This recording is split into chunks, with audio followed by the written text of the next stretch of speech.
channel memberships are here. If you like to sign up to support the channel, go down below in the link description or in the comment section. You'll see the link to sign up to become a member. It's not mandatory. I never make the videos where it's like members only and everything. If you want to support the channel, sign up. There's a starter pack and there's also a captain pack. The captain pack will give a discount on the future store, site-wide discount that will be coming very soon. So don't look out for that. We'll get some cool badges, some cool emotes. If you like to sign up, you can sign up for that. And also, if you like to shop some of your favorite team apparel, go down below and click the link in the description, the comment section where I have it, and shop on Fanatics and get some of your favorite team sportswear.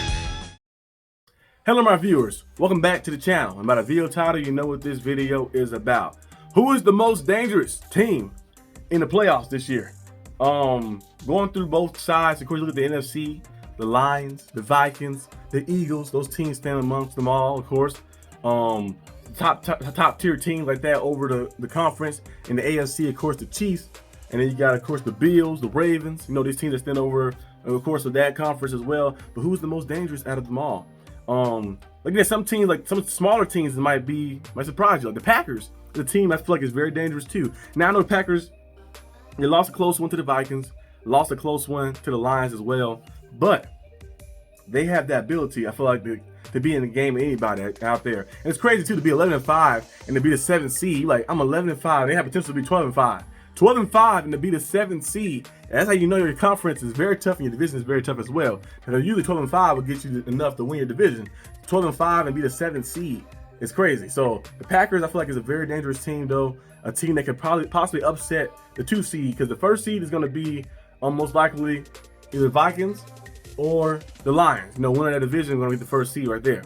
So we'll see what happens on Sunday Night Football. And then the 2nd seed is going to be the Eagles. So I think the Packers could go into Philly and beat the Eagles. It's not like saying it's not possible. And Jalen Hurts, he should be back maybe. He had concussion, of course. We'll see. He probably be back, no, most likely. Because on this last game of the season, I don't know if he's going to play. Probably not. They probably rest him this last game as well and then see what happens, because they already got themselves locked up for the 2nd spot. But yeah, it's going to be very interesting to see. Very interesting to see what happens. Of course, the Rams is a team that I feel like is very dangerous as well. People are kind of overlooking them a little bit in the NFC West. They won the division right there, so they're gonna be 10-6 right now. They have one more game left to play against the Seahawks.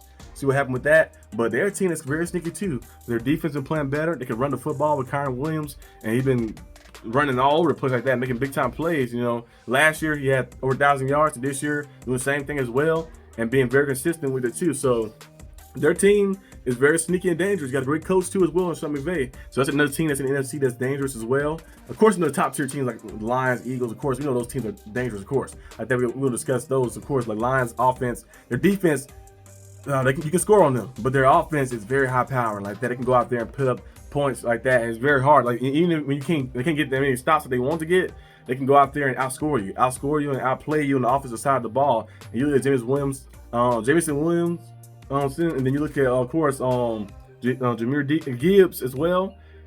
Jared Goff, the way he's been playing ever since he got to the Detroit Lions, you know, they kind of traded him there, thought that'd be like, oh, we just toss him and give him there. And Jared Goff's been playing very good, MVP level the past few years, and he's been playing some good football.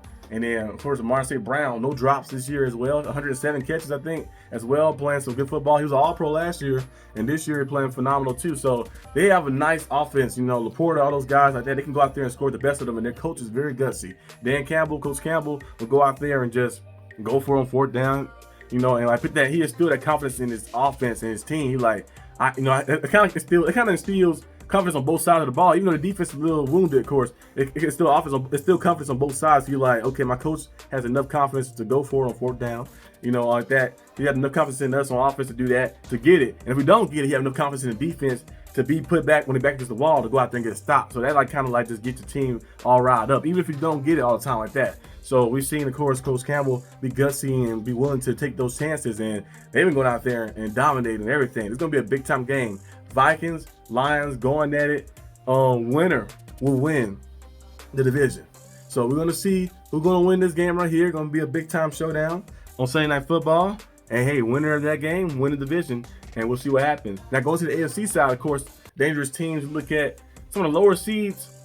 The Broncos are the 7th spot right now. Now if they lose and the Dolphins win, the Dolphins will be the 7th spot, and or if the Dolphins lose and the Broncos lose and the Bengals win, then the Bengals will be the 7th spot. So I feel like the Bengals, they got in the playoffs, they could make some noise because their offense is good, but their defense won't allow them to be any type of threat, because it won't be too threatening if you're like, yeah, you can score points, but my defense get a few turnovers, you can't overcome those because your defense cannot get any stops like that. They've been playing better, of course, the past few weeks, but still overall they have not been good. And then you look at, of course, the Dolphins. They have potential, of course, when Tua's playing. Tyler Huntley did a good job of filling in last week. He like 21 for 25 and had like 2 touchdowns, 250 passing yards and 50 something rushing yards. I think he almost had 300. He almost had 300 something like total yards. Like they were playing pretty good. They won like 20-3 versus the Browns to keep their playoff hopes alive at 8-8.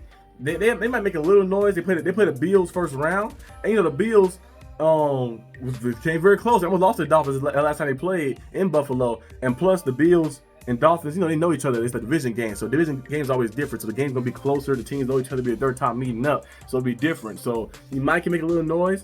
Broncos, I don't think they can beat the Bills. They might put up a fight though. I think the game be close, but I don't know. I feel like if they play like they've been playing, like going out there being flat and making a lot of mistakes, like late in the game situation, might get demolished out there.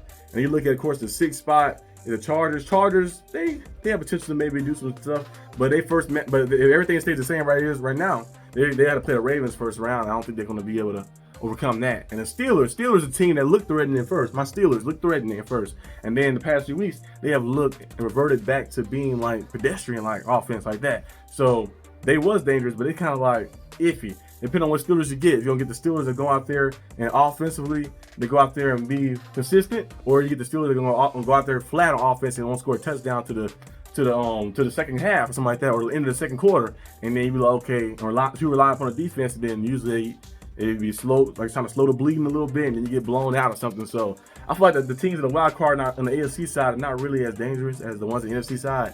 I know I'm still a fan, I love my team, but I be truthful. Not as dangerous as the other ones on the other side like that. It could be, but you just have to see more a little bit. But the teams, of course, like the Ravens, they're very dangerous, of course. The Chiefs are very dangerous because they have that ability. They haven't scored over 30 plus points in a game this year, but they have ability when the game is very close. A lot of their games are very close. They win them. They won them all. The only game that wasn't close, they lost. That was the one against the Bills. All other games that was close, the ones against the Falcons, the ones against the Broncos, the first time, and the ones against the Raiders as well. The one twice, and then the one they had against the who did they play?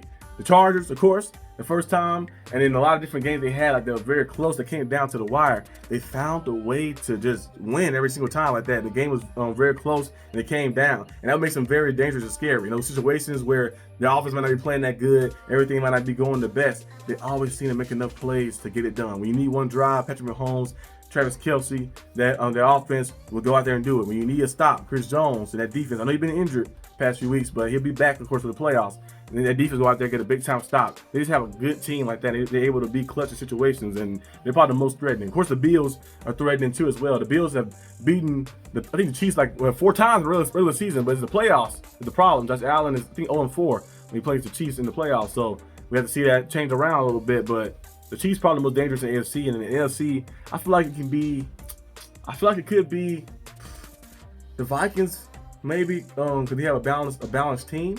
The Lions team, I would have said them, but the defense, being injured and stuff, we have to see what happens. And then, of course, the Eagles are cool too, but got to see the health status of Jalen Hurts. But when the Eagles are fully healthy, very dangerous too. So they have a lot of teams over there too as well, a lot of juggernauts. So it's going to be very interesting how this playoff kind of goes a little bit too as well.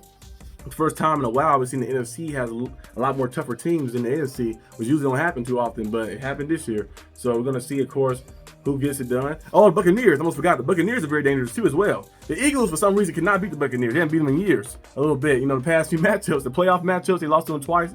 The past 2 times in the playoffs, and they lost to them in the regular season this year, and the last year as well. So for some reason, they cannot seem to beat the Buccaneers. Buccaneers is a team that's very a sleeper team, and very sneaky dangerous as well. Because Baker Mayfield, even their record might not be the best. They're sitting at 9-7 or 10. I think 9-7 right now. Yeah, Baker Mayfield has that ability to go out there and be clutch in situations. He's played phenomenal football. He got 39 touchdowns on the season. He's playing very good football with the Buccaneers, and they got the weapons too as well. So the defense been playing better as well too. They could be a team that can probably sneakily beat somebody or sneak past them, so you never know, but watch out for them too as well. So those are kind of teams that I think are some of the most dangerous teams. This playoff going to be very interesting to see who comes out on top. That's all I have for today's video. Hope you guys enjoyed it. If you did, like and subscribe for more content. Comment down below what your reactions are and your thoughts are, and I'll see you guys next time on the channel. Peace out.